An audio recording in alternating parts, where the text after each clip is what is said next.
Hey everyone, welcome to another episode of Cosmos with Cosmos. I'm Liz. I'm Mike. And Brandon's on assignment. Yeah. He's across international waters. Yeah, we sent him a text earlier today, and he said that he's working on 27 hours of no sleep. So that's because he can't sleep on a plane. Oh, I can sleep anywhere. Yeah, Anyway. I have a hard time. Anyway, we can do this episode of High in the Sky, where we talk about what's up in the night sky and some latest astronomy news. We can do it without him. But for now, what are you drinking?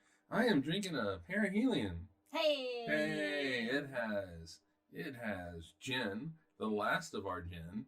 Yeah, needed to get that out of the house.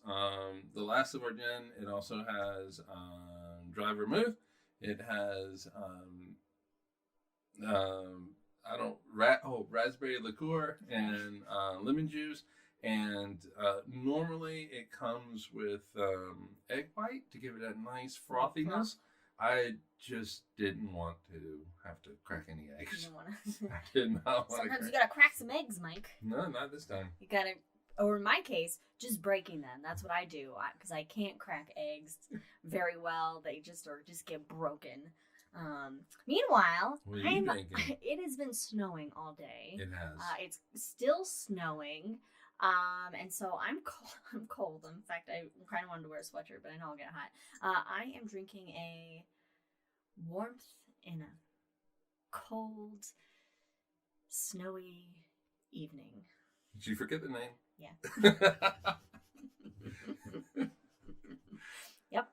And this is basically just some coffee. It is a Pete's Major Dickinson dark roast blend coffee with some peppermint schnapps, some creme de cacao, and marshmallows. Yeah, sounds good. Mm-hmm. Actually sounds really good. Yeah, it's been snowing all day. So Google says we're only going to get like an inch of snow. We already have 3 inches of snow on the ground. So Google doesn't know what the hell it's talking about. All right. First off, follow us on all the things. All of them. At Drinking Cosmos on Twitter and Cosmos with Cosmos everywhere else. And you can find the podcast on your Spotifys and your Googles and your Apples. And then you can see us, if you like to look at us when you're listening to us, on the YouTubes. It's a Polish donut with real raspberry jam filling. Oh, that's good. I like that. I love how Federico goes, it's 51 degrees Fahrenheit or better, 11 degrees. Yes, the whole world needs to be on the metric system. Or I should say the U.S. needs to, go with the rest of the world. I appreciate you accommodating us with the Fahrenheit there, Federico. Very nice. Otherwise, I would have had to do some mental calculations for you. Meanwhile, while you're following us, check out some fantastic art of one Katie Davison, Wildixia, IXIA, on Etsy. She's got cool stuff, and she is at Disney World right now. She is on her way to Disney World. And you can also check out a good friend of ours, Mr. Ron Proctor, Mr. ProctorShow.com. He does things, toodles around, educating the masses and enlightening the world. And of course, good old Jack Rolling Bluff's Planetarium.com. So, if you're in the Midwest neck of the woods areas. If you're in Iowa, check them out. Definitely go check out a Planetarium show from him. And meanwhile, every other Wednesdays, you can find us again with little shots, bit-sized of astronomy for you on The Shot with Cosmos every other Wednesday. Meanwhile, while we're doing the show, if the dogs start barking, or if we make any nerdy references to Star Wars or Lord of the Rings, take a drink. You left one off. If my mustache falls off. Yeah, I reused a Google Doc from... All right, what do we have? When you were, was that when you were Einstein? That was when you were Einstein. It was when I was Einstein. What do we have? Because I am coming into this podcast. I have only read the first bullet point. That is all I've read. You didn't go through it at all? I did not go through it. Oh, so well. This is going to be a fun ride for me. Oh, boy. It's going to be a fun ride for everyone. it is weird to think of the upper Midwest and Italy as being like having this, the same weather happening. Yeah, I always think Italy is, it's Mediterranean. Yeah, Italy is always like really nice, and then the Midwest is just like there's tornadoes constantly happening. All right, it's time to get high in the sky. In the evening sky now, in January, there are some planets. I mean, generally there's going to be some planets that are up there, because they're also hanging out in the solar system, orbiting the sun, just like we are. I know one of them is up there because it's the bullet point I read. The one that you read. What is it, Mike? It is Venus, and it's in the southwestern part of the sky. It is all month. You can find Venus in the southwestern part of the sky. It is very bright. It's the brightest third brightest object. So sun, moon, Venus. Yeah. Because the ladies are hot. So it's going to be really easy to spot. I should have put this together with this first note. But Venus and Saturn on January 23rd. And we've already broken down the actually, show. yeah, I know. I should have put the bullet point next to each other, but I was doing this dumb. They're gonna be next to anyway, Venus and Saturn, they're going to be hanging out together all month, basically. Oh, okay. So where you find Venus, Saturn's going to be just like a little bit, I think, I don't know what direction this would, to the side of it. And Saturn itself it's a decently bright, object to spot. But it's actually 75 times dimmer than Venus. Oh, 75. But yeah, but you don't really if you look, you wouldn't think of that. I never thought of that before because Saturn seems bright in its own right. I mean, Venus is very bright. Yeah. But I didn't realize it was 75 times brighter than Saturn, which was kind of interesting to me. Mars is fighting its wars in central Taurus all month. Is it in retrograde? How does that affect? Nothing. It doesn't. In fact, actually, earlier this month, Mars came out of retrograde and is in prograde. It is currently in prograde. I think that's why I'm feeling a little better. Maybe, yeah. Huh? No, it's not. The planets don't dictate any part of your life. Jesus. Anyway, so Taurus the bull, you can spot it by looking for this V shape of stars, and then to the right of that, a little mini dipper of stars, a cluster called the Pleiades. And so that's kind of what do they call it in Japan? Subaru. We do this every time we talk about the Pleiades. Well, yes. And these are both star clusters, and so the V makes out the face of Taurus the bull. It's called the Hyades. So you can think of Mars then, if that's the face, then its body is just going to be to the right. And so I'll look for a red bright dot in the body of the bull. And that'll be Mars. Now, there is going to be a brightest red object in that V, or looking like it's in that V when it's not.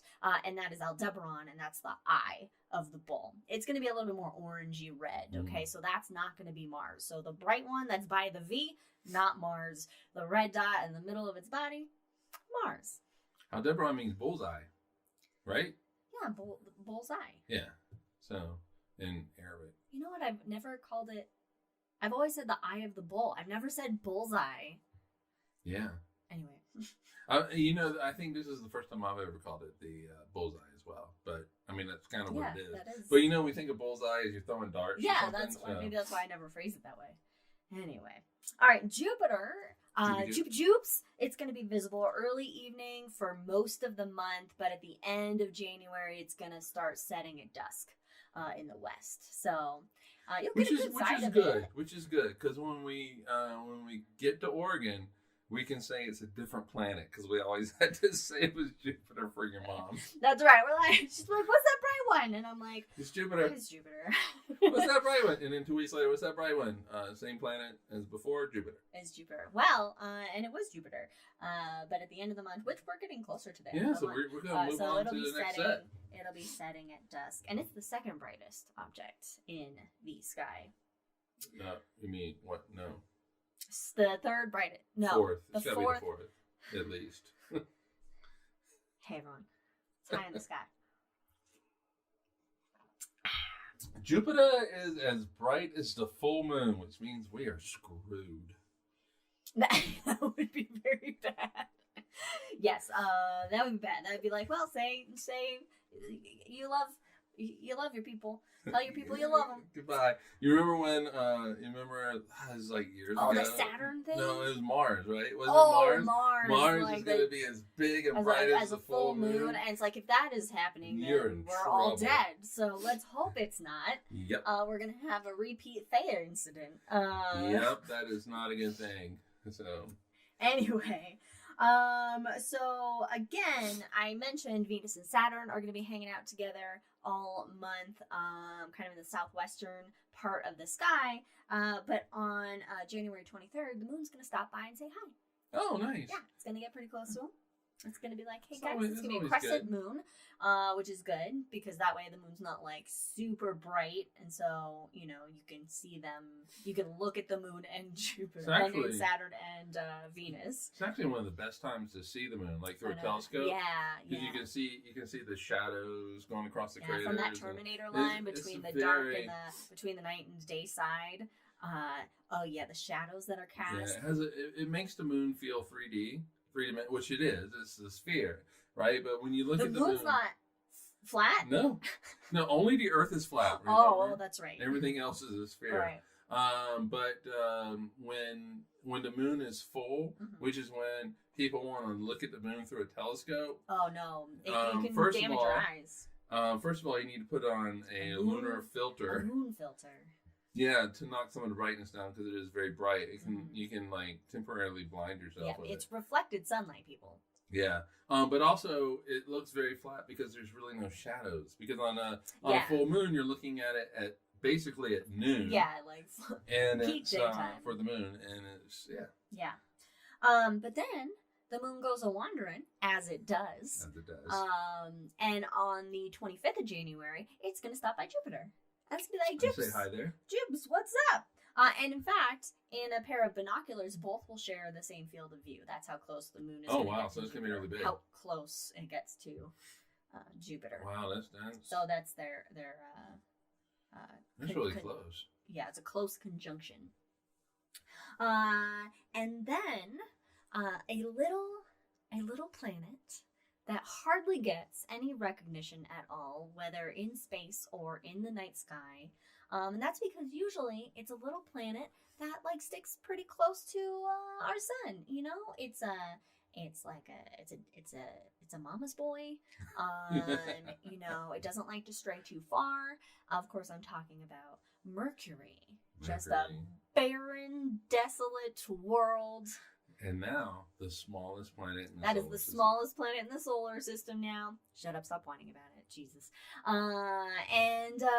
It usually, because it's the closest planet to the sun in the solar system, in our night sky, it usually is pretty low on the horizon. But on January 30th, it's going to reach its greatest western elongation. It's going to have 25 degrees of separation from the sun. So it's actually the best time to see Mercury in the early morning hours. In fact, around 6:15 a.m. local time is the optimal time to go out and try to take a peek at Mercury.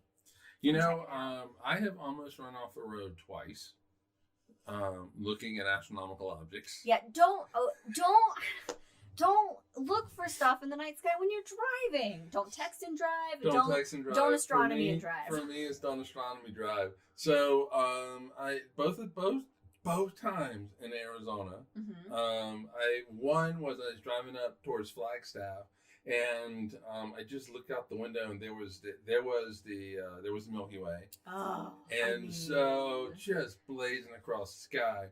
And almost ran off the road. The thing is like it was at Bumblebee, which is middle of nowhere. Middle of nowhere, but it was also you're going up this huge mountain. Oh, pass. the Bumblebee Crown King. Yeah. Okay. You're going up this huge mountain pass, and that is not where you want to run off the road. The second time was actually in Phoenix, where I did actually see Mercury, and I was like, "There's Mercury," and I almost ran off the road. So don't astronomy and drive. I gotta stay awake while we're driving at night now. You what? I'm gonna stay awake and keep my eye on you while we're driving at night now. Well, the good news is we're not going to be making these long trips in the middle of the night like we have been known to do. That's true. All right, last thing, as far as planets and stuff go, also on January 30th in the evening sky, the moon is going to hang out with worms. Nice. And they will also share the same view in a field of view and binoculars. And by the way, seriously, if you do have binoculars or even a telescope, please look at these things through a telescope. Mm-hmm. Saturn is amazing. You can see its rings. Jupiter, you can see its the belts and zones, basically the bands that go across with a good enough, with a large enough telescope. But with like just some I'd say crap, but like cheapy telescope that's not super for like just a really cheapy kind of like even kid telescope, you can see the rings of Saturn. Yeah. I mean.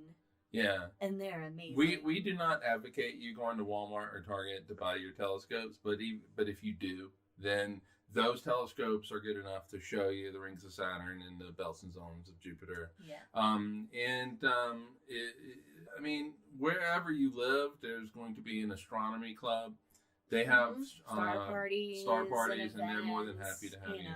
And when we get to Oregon, we need to go to an observatory. Local observatories and stuff will do things like that. Yeah. Anyway, cool. Check out the night sky. See what's up there. That's our show. Thanks for coming. Yeah. Apps like Google Sky Maps and the Apple Sky Maps, they can help you out. If you're wondering what something is, Mom, and there's nobody around to help tell you what it is, Mom, you can just point you can just get one of those apps, like the Apple, I don't know what the Apple one's called, but Sky Map, and you just point your phone at the sky, and it'll tell you what it is, what you're looking at, and where things are. I'm surprised I haven't shown her how to use that yet. Which is really great and creepy at the same time. That your phone knows exactly where you are and which way you're facing. Yeah. And it's... Yeah. By having a cell phone, we've all consented to just global Big Brother. Yeah. Anyway, moving on, away from the sky into the news realm. Ooh. The news realm. Nice. I don't have too much. I like how your mom just says okay. It's like, all right. But and this is one for Brandon, even though he's not here, this would make him feel a little bit better, maybe. But NSF, the National Science Foundation, and SpaceX, they've reached an agreement to reduce Starlink's effect on astronomy. So Starlink is this constellation of satellites by SpaceX. It's not the only one that's has or is developing a constellation program, but it's all these tiny satellites to create internet or whatever. Yeah, and internet access. To have better internet access across the world, which is great, which is really good. Which is great. There's a lot of people that need internet. However, these things get really bright and they block stuff, and it's hard to use telescopes and do really good astronomy when you have this fucking constellation of satellites that are just like flying by constantly and in your way. And what's frustrating about this is SpaceX is not the only ones now. No, there are other companies that are doing it, and so NASA and NSF are going to have to reach out to all of these companies and figure out a thing. And the problem is that these companies aren't their emphasis is not the accumulation of astronomy knowledge. Their emphasis is making the money. And so this cuts into their bottom line in a way. And so the agreement is that SpaceX will deploy a quarter of the 30,000 satellites. 30,000 satellite system. A quarter of the 30,000 satellite system. 7,500 and then they're deferring consideration of the rest of the constellation. Okay, but that's good news. That's good news. And it will continue to work to dim its satellites so that they're no brighter than 7th magnitude, which means that they will be invisible to the naked eye. And then that's not the issue. reducing their effect on sensitive astronomical instruments. And they've agreed not to transmit when their satellites pass over major radio observatories. Oh, okay, that's good. However, this agreement, it's all voluntary. This isn't anything that is law, nothing that they can be legally really be held by. So it's not going to happen? So it'll happen for like 2 months? Yeah, and then, it's kind of their Musk word. will be like, I want more Twitter access. Well, luckily, Musk doesn't run SpaceX anymore. Well, no, but he's going to be like, I want more Twitter. No one wants more Twitter. Okay. So that's good. We'll see what happens. I mean, I'm sorry, I was laughing at Jack. Yeah. We'll see what happens with it, but I mean, it's a good first step until there is some form of legislation and stuff. Because yeah, I mean, and this happens with all kind of new technology, is then seeing like, oh shit, this is affecting XYZ in certain ways, and that's when then the laws and the legislation come in to kind of rein things in or kind of see how it's to make something new, more manageable for everybody on the planet. Yeah, and I do think this is a good idea. It's just my pessimism towards corporate America, corporate. Yeah. It's not just corporate America. We're okay. Anyway. Next bit of news is an 850-year-old supernova left a zombie star. What's a zombie star? What's that? Oh, that was perfect for Halloween. I know, right? So there was a supernova that occurred 850 years ago that was recorded by people in the Far East that observed this. And so astronomers, they study these supernova remnants, to learn more about it, learn more about stellar evolution and all this good stuff. And there's a team that basically was observing this supernova remnant. The Robert Fesson of Dartmouth College, it's his study, and he presented it at this year's AAS conference, American Astronomical Society, which is in Seattle. And basically, by studying the supernova remnant, there's a white dwarf hanging out in the center of it. Now, normally, you have Type 1A supernovas. Those ones, big bada booms, nothing remains. There are no survivors. But there are like a rare type of supernova called 1AX. And these ones, a star can actually survive the supernova. They're not as bada boomy as 1As. And so Dr. Fesson says, I've worked on supernovae for decades, and he's never seen anything like this. He photographed this star in this supernova remnant, this nebula, in late October 2022 with the 2.4 Hiltner telescope. 2.4 meter Hiltner telescope at Peak Observatory, which is another place you can go, and they do public observing at night. If you're in Arizona, if you're in Tucson, you can go. It's like an hour from Tucson. Yeah, and you can do a little nighttime. We'll do a nighttime public thing for it. But the scariest thing is that you have to drive down the mountain, right? It's down the mountain with your lights off. Yeah, because they're doing actual astronomical work up there, so you can't have your lights on. They do have a car that you follow. Yeah. But you have to do it with your lights off. That's funny. Okay. So these basically this supernova it happened when two white dwarf stars collided. So a white dwarf is the remnant of a sun-like star that kind of puffed off its outer layers of gas and dust, and the core shrunk down to what's called a white dwarf, where it just kind of radiates away its leftover energy, and it's just like, I'm taking a while, I'm gonna go snooze. But two white dwarfs apparently collided. We got a boom, but a white dwarf remained. Okay, so it wasn't massive enough to make a neutron star. No, it wasn't massive enough to make a neutron star. And so you have this what's being called an extremely energetic zombie star behind. So the central white dwarf has a surface temperature of 200,000 Kelvin. It's 100, which is hot, which is much hotter than the sun. It is 130 times the luminosity of the sun, and it's fading. Which is how much energy it's putting out per second. And it's fading quite rapidly, 1.7 magnitudes over the past century. Okay. And the most weird and remarkable thing about it is that it has a stellar wind that travels outward at 16,000 kilometers per second, or 5% of the speed of light. That's about 10,000 miles per second. And so Fesson says that it's insane. The stars simply don't have wind speeds those fast. Even really giant, luminous Wolf-Rayet stars, their wind speeds are like a few thousand kilometers per second at most. So do they understand the physics of this? Well, this is where they say that the supernova was the rare 1AX type. It's a low luminosity supernova.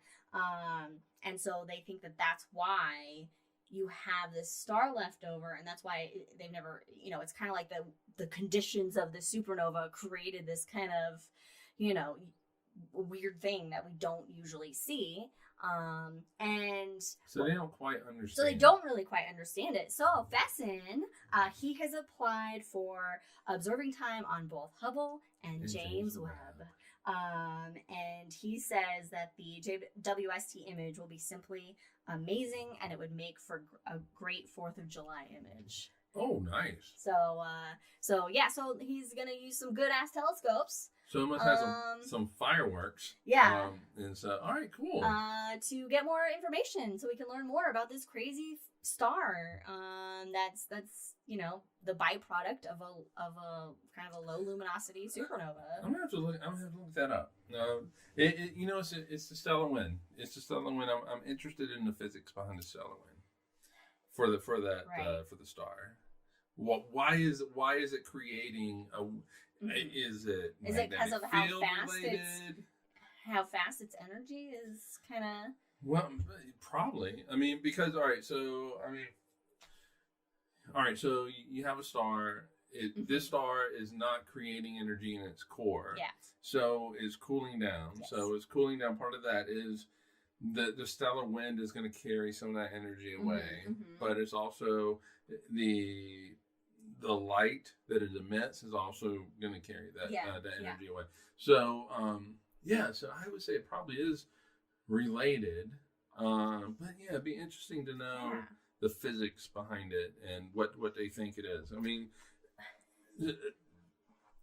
going 1.7 magnitudes over the past century.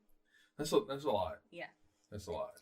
I mean, and it's, of course, to have the circumstances to have two white dwarfs in a binary system close enough that they then collide and have this type of, I mean, this is like these are rarer events than just a big star, a regular big ass star going through its lifespan and going boom. Mm-hmm. Did it say how far away it is?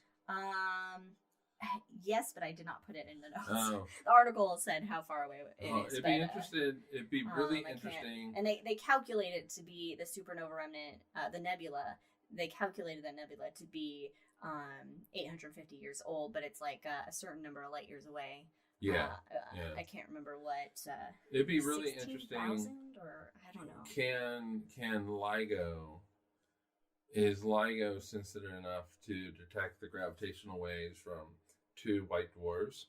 Because it should act the same way that like neutron stars and black holes coalescing. It's going to give off gravitational waves. It won't be as big, obviously.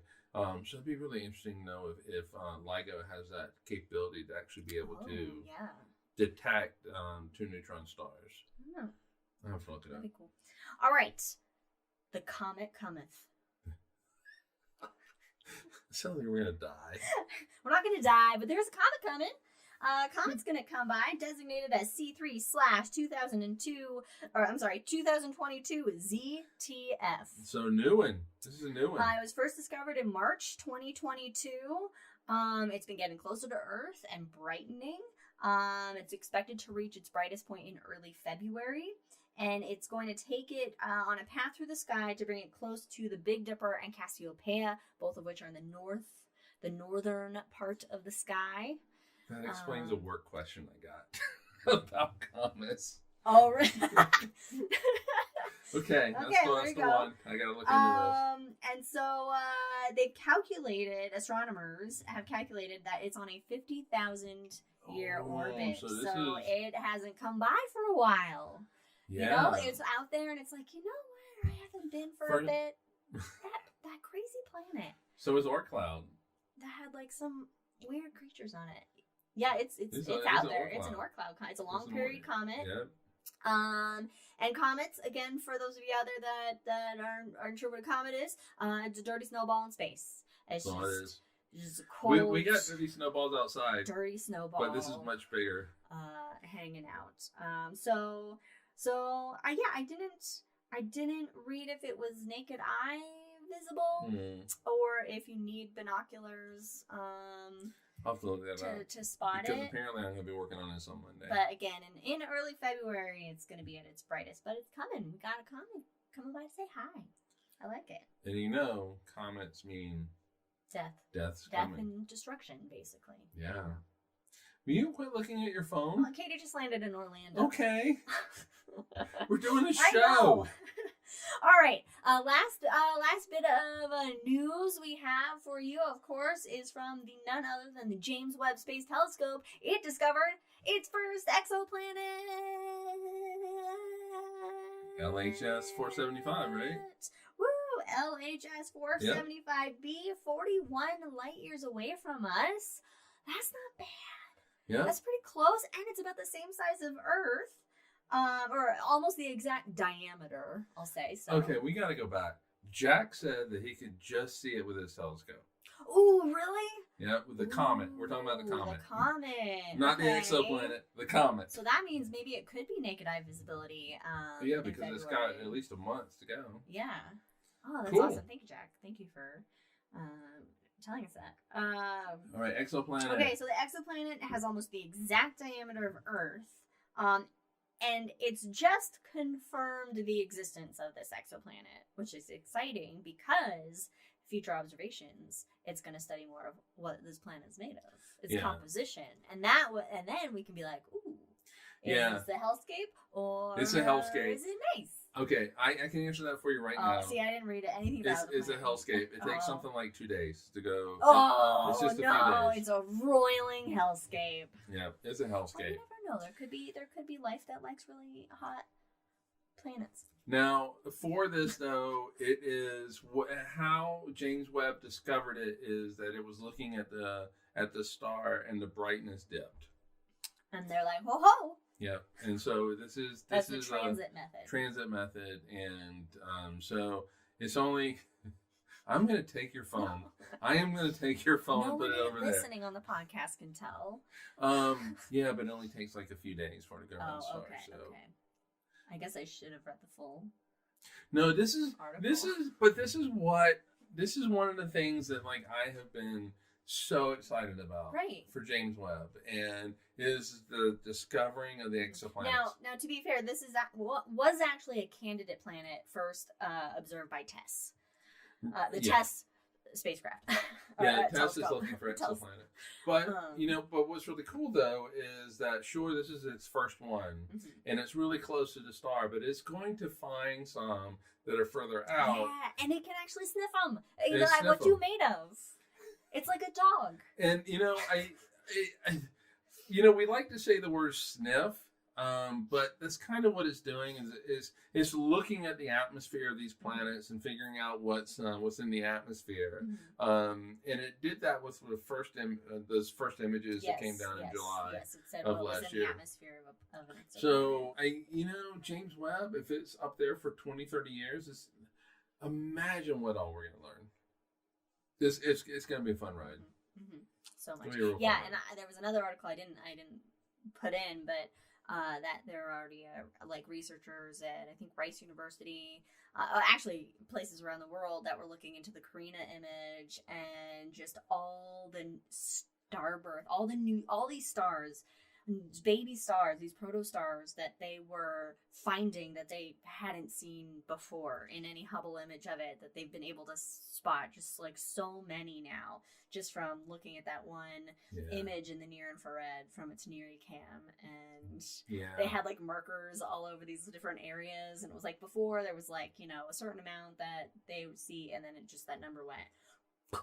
Yeah. What was amazing though about the Carina image back in July was, all right, so they did the whole big announcement, and it was a whole production that Liz and I were like, oh, we need to work for NASA and run their productions.